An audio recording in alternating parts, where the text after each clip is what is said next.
Volker Mornhinweg. Yes. First I'll identify you. And how long have you been head of AMG? In the meantime, it's a little bit over 4 years. I started at AMG, or with AMG I have to say, in 2005 in October, and now And of course your masterpiece yes, right. is a 6.3 liter engine. Absolutely right. The 6.3 liter was a kind of a masterpiece. In the meantime, we, especially in 2009, we won the Performance Engine of the Year award. This makes my team very proud. There is no doubt about. And I think we are really on a good track. We had made a lot of, how should I say, progress over the last years. Think about the E63. I would like to say it's a very perfect car, first car where we really changed more or less everything in front of the A-pillar, new axle. The frames and the body shapes are also pretty new. Also we changed a lot of the interior, great car, we got a lot of positive feedback. Think about the SL63 with the new transmission, the first one with a wet clutch. We took the torque converter out, that we can really have a very direct link to the rear axle. It's fantastic. It fitted perfect. And now the E63, which we launched just recently, we got also a very positive feedback, and that's a kind of a, how should I say, very high level which we achieved in the meantime.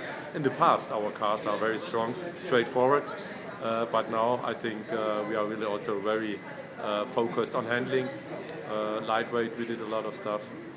You really are the absolute pinnacle of the performance engineering now in every way for Mercedes-Benz. Yeah, this is what we got as a feedback from our customers, and it makes the whole team very proud that we achieved that level. And you should know that, and you know that we are the performance brand within Mercedes-Benz cars, and that's our task. What we have to fulfill, and a very big milestone now is the SLS AMG, our first car which we completely developed from scratch. We really started from a white sheet of paper, and now here it is.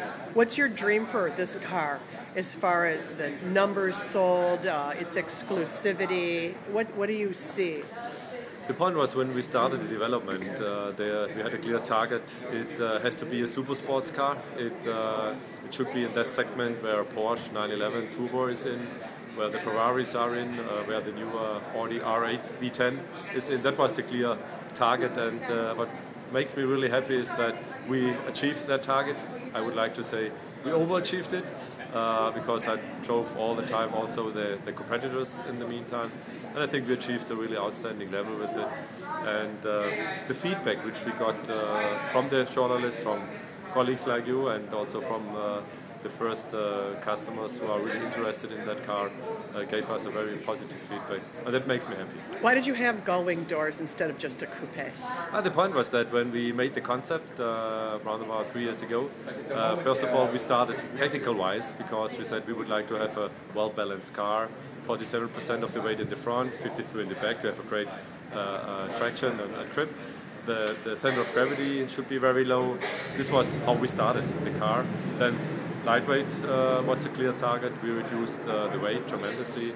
Therefore, we did the aluminum space frame. The shell is also everything out of aluminum.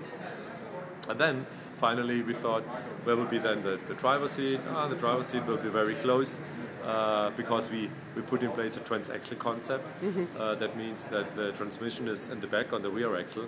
The torque tube joining and the torque tube is between and connected the engine and the transmission perfectly. And then there will be then the driver we saw, in the concept, and then we thought about the doors, And what we have seen, that the driver will be then very close to the rear axle.